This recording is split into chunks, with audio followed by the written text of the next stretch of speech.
Typhus, the disease that changed history. Imagine a city where the streets are almost empty. People are afraid to leave their homes.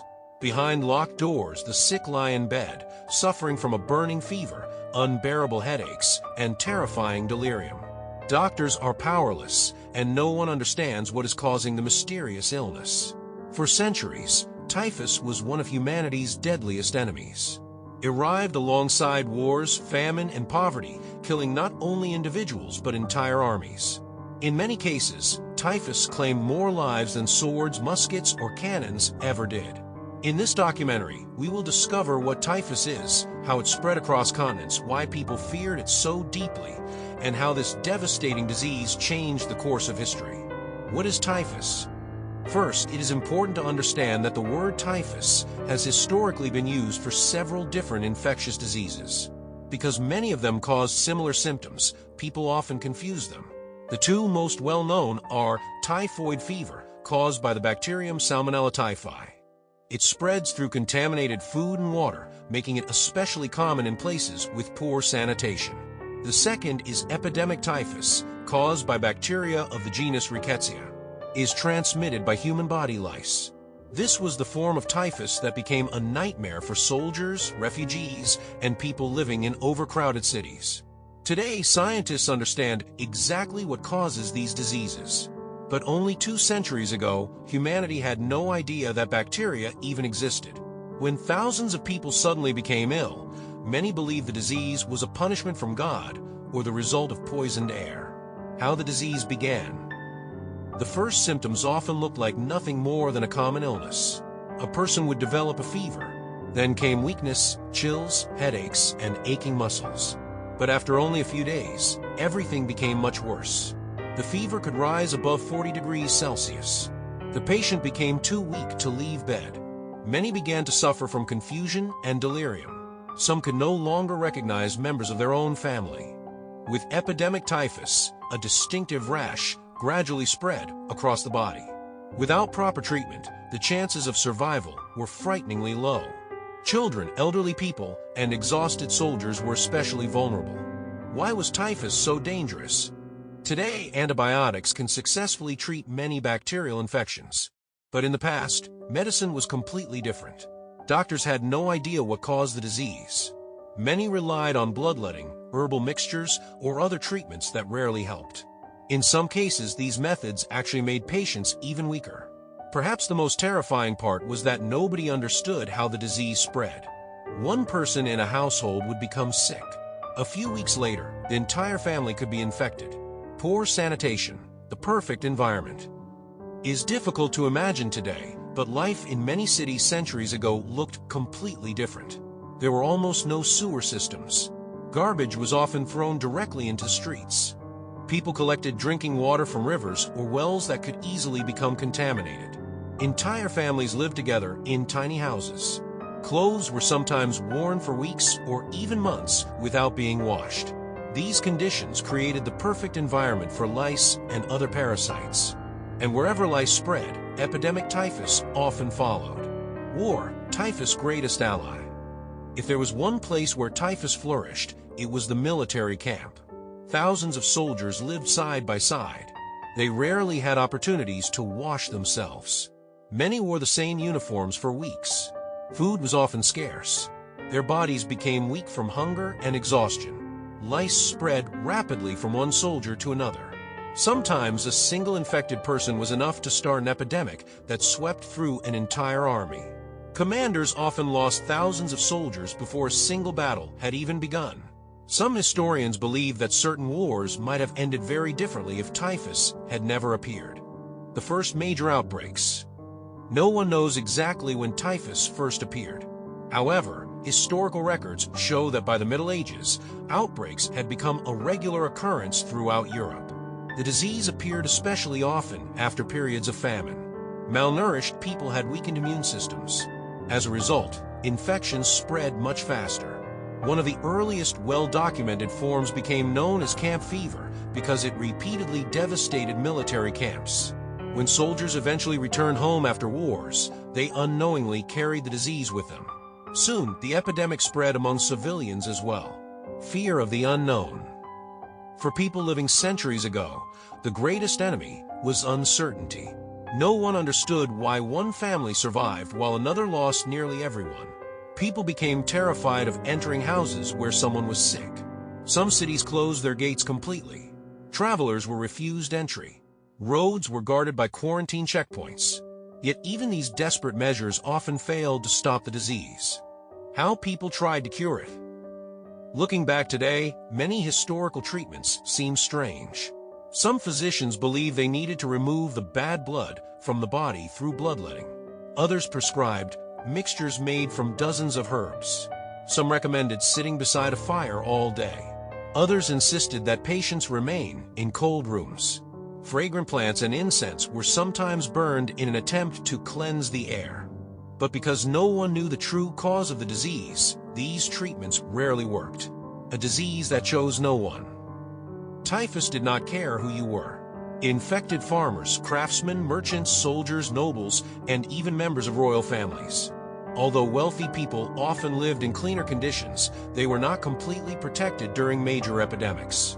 For rulers, typhus became a national disaster. Losing thousands of citizens meant fewer workers, fewer soldiers, and severe economic decline. Entire regions struggled to recover after devastating outbreaks. Ending of Part 1. At first glance, typhus may seem like just another deadly disease from history, but its true impact was far greater. It changed the outcomes of wars, devastated economies, emptied cities, and left countless children without parents. Yet the worst was still to come. Perfect conditions for one of humanity's oldest enemies to return. But this time, scientists, doctors, and brave researchers would fight back in ways the world had never seen before. By the late 1930s, the world was once again on the brink of war. Millions of people would soon be forced from their homes. Cities would be reduced to rubble. Food would become scarce, sanitation would collapse, and overcrowded camps would appear across Europe. These were exactly the conditions in which typhus had always thrived. For the second time in a single century, humanity would face one of its oldest and deadliest enemies. World War II, the return of typhus. When World War II began in 1939, millions of soldiers and civilians were drawn into the conflict. Entire cities were destroyed by bombing. Millions became refugees. Prisoners of war and civilians were often held in overcrowded camps where clean water, food, and medical care were extremely limited. In these terrible conditions, epidemic typhus returned. Wherever lice spread, the disease soon followed. Doctors feared large outbreaks because they knew how quickly the infection could move through crowded populations. Entire camps could become infected within weeks. Thousands of people died before help could arrive. Doctors fighting an invisible enemy. Unlike earlier centuries, doctors now understood what caused typhus. They knew that lice were responsible for spreading the bacteria. This knowledge saved countless lives. Medical teams isolated infected patients whenever possible. Clothing and bedding were disinfected. People were encouraged to improve hygiene despite the difficult wartime conditions. Although these measures could not stop every outbreak, they greatly reduced the spread of the disease. For the first time in history, humanity had effective ways to fight back. The search for a vaccine. Scientists around the world worked tirelessly to develop vaccines against epidemic typhus. The work was dangerous. Researchers handled infected materials every day. Some scientists became infected themselves while trying to save others. Their determination eventually led to major breakthroughs. Vaccination programs helped protect many people who were at high risk of infection, including medical workers and soldiers. Although vaccines were not perfect, they became an important weapon against one of history's deadliest diseases, the antibiotic revolution. Perhaps the greatest breakthrough came after the discovery and widespread use of antibiotics. For centuries, doctors had little they could do once someone became seriously ill. Now, effective medicines could treat bacterial infections that had once been almost always fatal. Patients who would have died in earlier centuries now had a real chance of recovery. Medicine entered a completely new era. Combined with improved sanitation, clean water, and better public health systems, antibiotics dramatically reduced the number of typhus deaths around the world. Why typhus became rare? Today, epidemic typhus is far less common than it once was. There are several reasons why. Modern sanitation has improved dramatically. People have regular access to clean clothing and bathing facilities. Lice infestations are much easier to control. Doctors can diagnose infections much earlier. Hospitals have antibiotics and modern supportive care. Public health organizations quickly respond whenever outbreaks occur.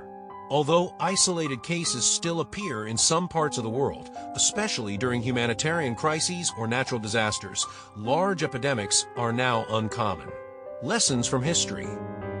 Typhus teaches us an important lesson. Diseases do not spread only because dangerous bacteria exist. They spread when society is weakened. War, famine, poverty, poor sanitation, overcrowding. These conditions create opportunities for infection. History repeatedly shows that improving living conditions can save just as many lives as developing new medicines. Incredible facts about typhus. Here are several fascinating facts about this disease. For centuries, typhus killed more soldiers than combat itself during many military campaigns. Napoleon's invasion of Russia is one of the most famous examples where disease played a decisive role. The discovery that lice spread epidemic typhus completely changed medical understanding of the disease. Modern antibiotics have transformed typhus from one of history's deadliest infections into a disease that is usually treatable when diagnosed early. Today, scientists continue to monitor typhus because outbreaks can still occur during wars, refugee crises, and natural disasters. Could typhus return? Many people wonder whether another global typhus epidemic could happen. Experts believe that modern medicine makes a worldwide pandemic very unlikely. However, localized outbreaks remain possible whenever sanitation systems collapse. That is why humanitarian organizations work so quickly during wars and disasters to provide clean water, hygiene supplies, medical treatment, and safe shelter. Preventing disease is often just as important as treating it. Final thoughts. Typhus shaped the fate of kingdoms. It influenced wars. It changed political history. It killed millions of people who never carried a weapon. Yet today, many people have never even heard of it. The story of typhus reminds us how fragile civilization can be. A microscopic organism, invisible to the human eye, once defeated armies, emptied cities, and changed the course of history. It also reminds us of humanity's greatest strength. Through science, determination, and cooperation, people learn to understand the disease, develop treatments, improve sanitation, and protect future generations. The battle against typhus was not won overnight. It took centuries of suffering, discovery, and courage. And because of those lessons, millions of lives have been saved. Perhaps the greatest lesson of all is this: history is not shaped only by kings, generals, and politicians. Sometimes it is shaped by the smallest enemies of all. Thank you for watching. If you enjoyed this documentary, don't forget to like the video, subscribe to the channel, and turn on notifications so you won't miss future stories about the diseases, discoveries, and events that changed our world forever. See you in the next video.